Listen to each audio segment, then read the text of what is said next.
Išsklaidyti negatyves mintis reikia tokiu būdu. Pirmiausia, reikia suvokti ją, kad tai mintis, kad aš dabar galvoju apie tai, kas tai, kad tai yra neigiama mintis, kad tai blogai, kad tai griaunanti mintis. Aš tai suvokiu.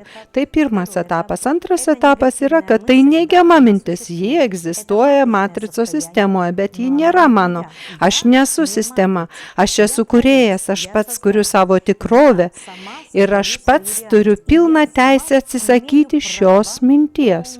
Nustoti ją tikėti, nustoti apie ją galvoti ir tuoj pat savo vidinę intenciją, savo valios impulsų atsisakyti šios minties ir pradėti galvoti apie tai, kad dabar vasara, šilta, jau sirpsta uogos, jau sunoko braškės, jau raudonuoja trešnės, sirpsta vyšnios, greitai prinoks obuoliai, aš papildysiu savo organizmą nuostabiais vitaminais, būsiu sveikas, stiprus, laimingas, džiaugsmingas, linksmas, mane viskas džiugina, mano gyvenimas yra gražus ir dabartiniame pasaulyje tu atsibundi ryte, esi gyvas, tu jau turi būti laimingas.